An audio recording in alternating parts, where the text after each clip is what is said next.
વિદ્યાર્થી મિત્રો, સબ્જેક્ટ છે OCM standard 12 Gujarati medium, chapter number 7 ચાલી રહ્યું છે આપણું અંકુશ. તેની અંદર આપણે શું જોયું હતું? અંકુશનો અર્થ, અંકુશની લાક્ષણિકતાઓ, મહત્વ, આયોજન અને અંકુશ વચ્ચેનો સંબંધ, એટલી વસ્તુ આપણે જોઈ ગયા હતા. અને આજે આપણે જોઈશું અંકુશ પ્રક્રિયાના તબક્કા. પહેલા આપણે જોયું હતું કે અંકુશ એટલે શું, તો કે એકમના કયા કાર્યો થઈ રહ્યા છે તે નક્કી કરવું અને થઈ રહેલા કાર્યોનું મૂલ્યાંકન કરવું, જો જરૂર લાગે તો સુધારાલક્ષી પગલાં લેવા જેથી યોજના મુજબ કાર્ય થાય. સિમ્પલ એટલું યાદ રાખવાનું કે આપણે જે આયોજન કરેલું છે તે મુજબ કાર્ય થાય છે કે નથી થતું, અને એ મુજબ કાર્ય નથી થતું તો ક્યાં સુધારાલક્ષી પગલાં ભરવાની જરૂર છે, એ પગલાં ભરવા એટલે કે અંકુશ કર્યું કહેવાય. અંકુશની પણ એક પ્રક્રિયા હોય છે, તબક્કા હોય છે કે અંકુશ બી કેવી રીતે કરવામાં આવે છે, સ્ટેપ બાય સ્ટેપ કરવામાં આવે છે. બરાબર. અંકુશ એ સર્વવ્યાપી અને સતત ચાલતી પ્રક્રિયા છે. શરૂઆતથી લઈને એન્ડ સુધી એ પ્રક્રિયા ચાલતી હોય છે. દરેક ધંધાકીય એકમની આગવી વિશેષતાઓ છે. ધારો કે દરેક ધંધાકીય એકમને અંકુશ રાખવાની રીત એક સરખી હોતી નથી, અલગ અલગ હોય છે. દરેક કર્મચારીઓ પર એ લોકો અંકુશ એક સરખી રીતે રાખતા હોતા નથી. એના કેટલાક અલગ અલગ પ્રક્રિયા અને અલગ અલગ તબક્કા હોય છે. આજે આપણે જોવાનું છે અંકુશ પ્રક્રિયાના તબક્કા. એમાં આપણે પહેલું જોઈશું ધોરણોની સ્થાપના, માહિતીનું સંપાદન, કામગીરીનું માપન, થયેલી કામગીરીના સ્થાપિત ધોરણો સાથે સરખામણી, સુધારાલક્ષી પગલાં. પહેલું છે ધોરણોની સ્થાપના. શું છે? ધોરણોની સ્થાપના. અહીંયા આગળ જુઓ તમે, અંકુશની પ્રક્રિયા શરૂઆતના ધોરણમાં સ્થાપના કરવાથી થાય છે. પહેલાં કે ધોરણોની સ્થાપના. ધોરણો એટલે કે આપણે ધંધાની અંદર શું એ કરવું છે, કે ધંધાની અંદર આપણે જે આપણા કર્મચારીઓ છે તેમના ઉપર આપણે નફાનો લક્ષ્યાંક આપવો છે, ઉત્પાદનનો લક્ષ્યાંક આપવો છે, ખર્ચનો લક્ષ્યાંક આપવો છે. એ ધોરણો આપણે પહેલાં નક્કી કરવા પડે, ત્યારબાદ આપણે તેમના પર અંકુશ રાખી શકીશું. ધંધાકીય એકમમાં જે કર્મચારીઓ છે એ કર્મચારીઓને એવું કહેવામાં આવે કે તમારે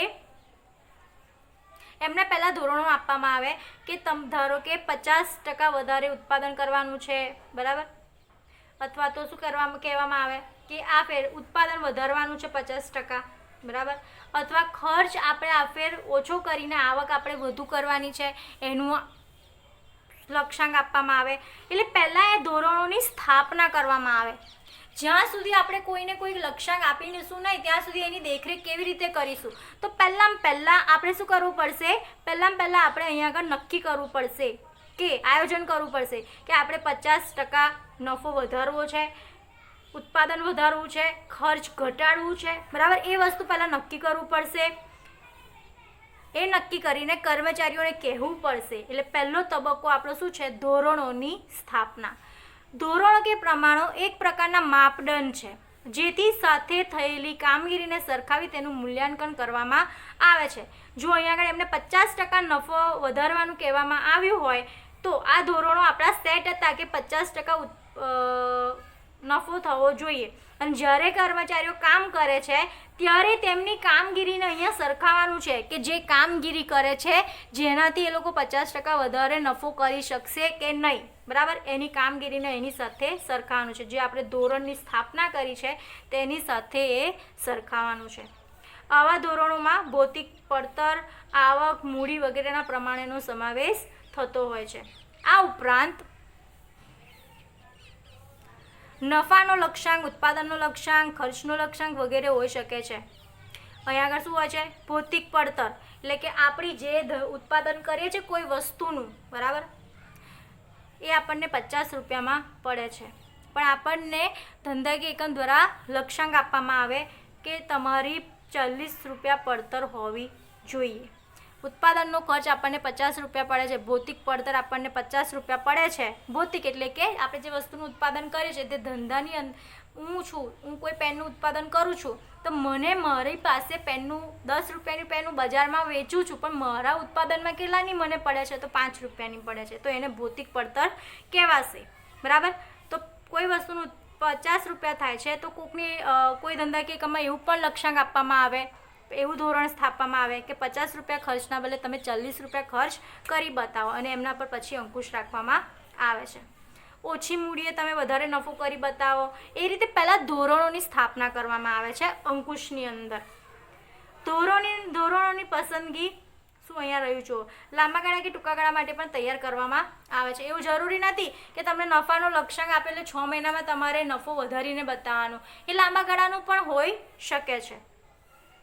ધોરણોની પસંદગી ઉચ્ચ સપાટીથી સંચાલનથી થાય છે. સ્વાભાવિક જ છે કે આ ધોરણો કોણ નક્કી કરે છે, તો કે આ ધોરણો ઉચ્ચ સપાટી સંચાલન કરતું હોય છે.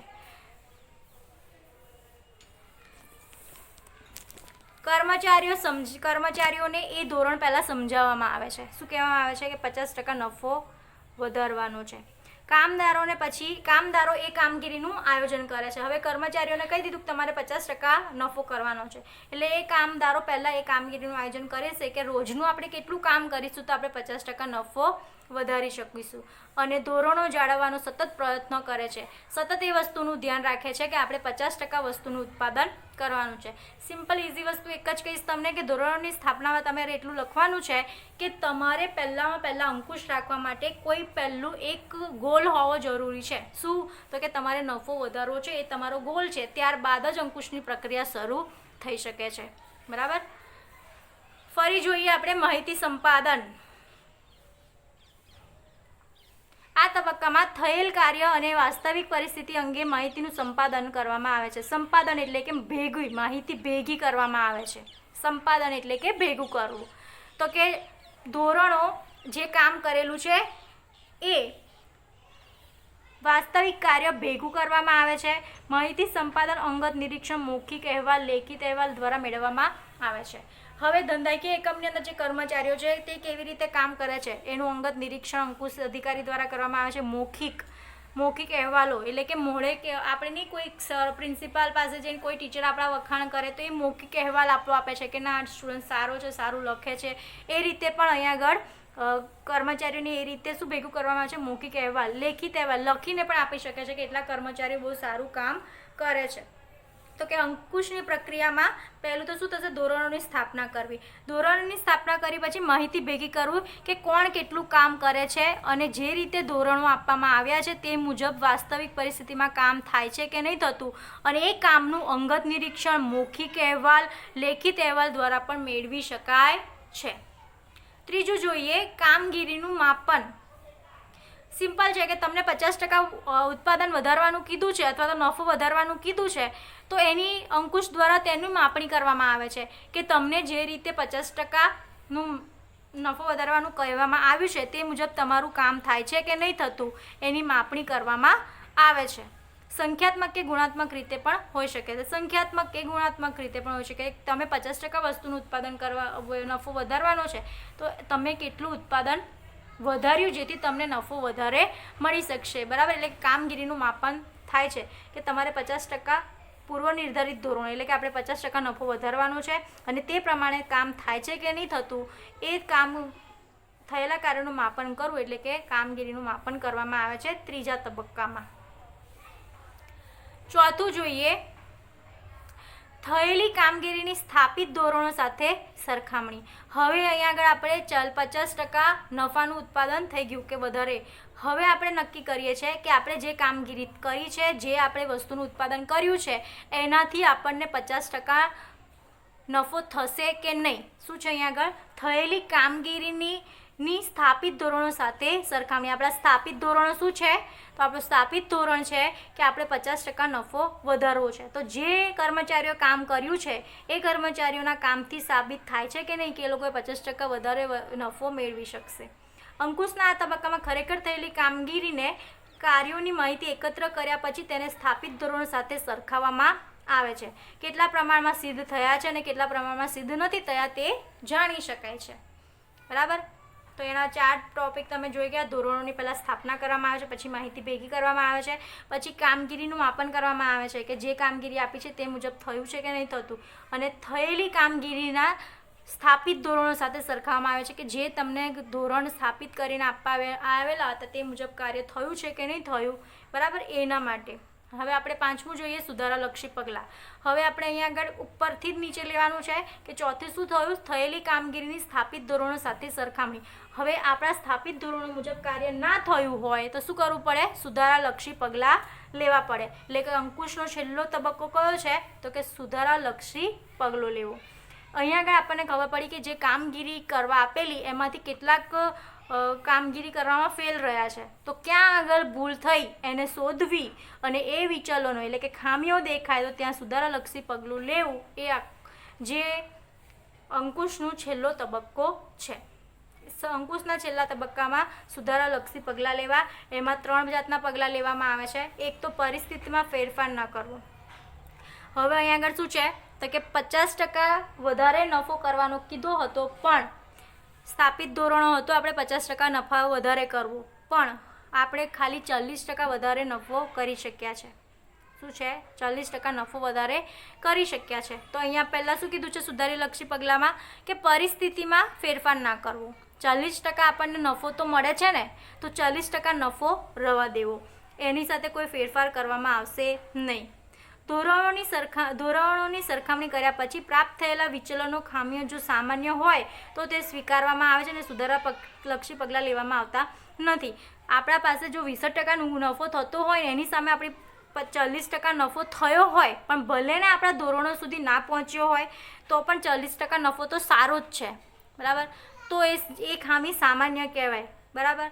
તો ત્યાં આગળ સુધારાલક્ષી પગલાં લેવામાં આવતા નથી. એટલું યાદ રાખવાનું કે જો કોઈ એમાં કોઈ સામાન્ય ભૂલ દેખાય તો સુધારાલક્ષી પગલાં લેવાની જરૂર છે નહીં. પરિસ્થિતિમાં ફેરફાર કરેલી વિચલનો દૂર કરવા. હવે પહેલાંમાં શું જોયું કે પરિસ્થિતિમાં કોઈ ફેરફાર ના કરવો, અને અહીંયા આગળ આપણને લાગે કે ખામી મોટી છે અને બહુ મોટો તફાવત આવ્યો છે, તો આપણે ત્યાં આગળ શું કરવાનો, વિચલનો દૂર કરવાના. જેમ કે સ્થાપિત ધોરણો અથવા વાસ્તવિક ધોરણો વચ્ચે જો મોટો તફાવત હોય તો સુધારાલક્ષી પગલાં લેવામાં આવે છે. જેમ કે 50% નફો આપણે વિચાર્યો હોય અને આપણને ખાલી 10%માં નફામાં વધારો થાય તો શું કરવામાં આવે, બહુ મોટો તફાવત આવ્યો, એટલે અહીંયા આગળ આપણે સુધારાલક્ષી પગલાં લેવા જરૂરી છે. ત્રીજું જોઈએ આપણે ધોરણોમાં ફેરફાર કરી નવા ધોરણો સ્થાપવા. હવે આગળ આપણે જોયું કે આપણને ખાલી 10% નફો થઈ શકે છે, તો આપણે બીજી વખત એમને 30% નફો વધારે કરવાનું ધોરણ સ્થાપવું. શું કરવું, ધોરણોમાં ફેરફાર કરી નવા ધોરણો સ્થાપવા. સ્થાપિત ધોરણોમાં સતતપણે સિદ્ધ થઈ શકતા ન હોય તો એનો અર્થ એ થાય છે કે સ્થાપિત ધોરણો બહુ ઊંચા છે, એટલે ફેરફાર કરવો જરૂરી છે, નવા ધોરણો સ્થાપવામાં આવે. આપણને ખબર પડી જાય કે કર્મચારીઓ બહુ તો 30-40 સુધી જ ઉત્પાદન નફામાં વધારો કરી શકશે, 50% સુધી બહુ ઊંચું છે, એટલે ધોરણોનું શું કરવામાં આવે છે, બદલી કરવામાં આવે છે અને 30% કરી દેવામાં આવે છે. તો આ હતો આપણો ચેપ્ટરનો છેલ્લો પોઈન્ટ, અંકુશ પ્રક્રિયાના તબક્કા. આઈ હોપ તમે ઇઝીલી સમજી શક્યા હશો. કોઈને ના ખબર પડે તો મને કોલ મેસેજ કરીને પૂછી શકો છો.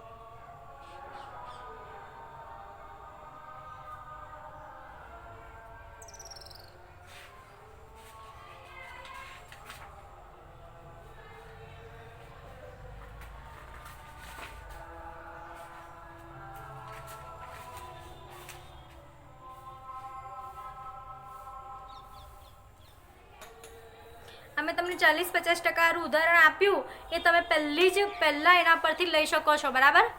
કે તમે અહીંયા આગળ સ્ટાર્ટિંગ કરો ને ત્યાંથી તમે એ ઉદાહરણ લઈ શકો છો કે ધોરણોની સ્થાપના કરવી, તો તે એવું લખી શકો છો કે અંકુશની અંદર પહેલાં ધોરણોની સ્થાપના કરવામાં આવે છે અને એ ધોરણો જેમ કે 50% નફો વધારે કર્મચારીઓને એવું કહેવામાં આવે કે આ વર્ષે આપણે 50% નફો વધારે કરવાનો છે, એ ધોરણોની સ્થાપના કરવામાં આવે છે. ત્યારબાદ આવશે તમારું માહિતી સંપાદન. તો 50% નફા માટે માહિતી ભેગી કરવામાં આવે છે કે એ મુજબનું કાર્ય થઈ રહ્યું છે કે નહીં થઈ રહ્યું, એનું નિરીક્ષણ કરવા મૌખિક ને લેખિત અહેવાલો આપવામાં આવે છે. કામગીરીનું માપન, તમે જે કામગીરી કરો છો 50% એ મુજબ થાય છે કે નથી થતું, બરાબર, એનું માપણી કરવામાં આવે છે. અને જે કામ કર્યું છે એની સરખામણી આપણા ધોરણો સાથે સરખામણી કરવામાં આવે છે, અને એ મુજબનું કાર્ય ના થયું હોય તો શું કરવામાં આવે છે, સુધારાલક્ષી પગલાં લેવામાં આવે છે.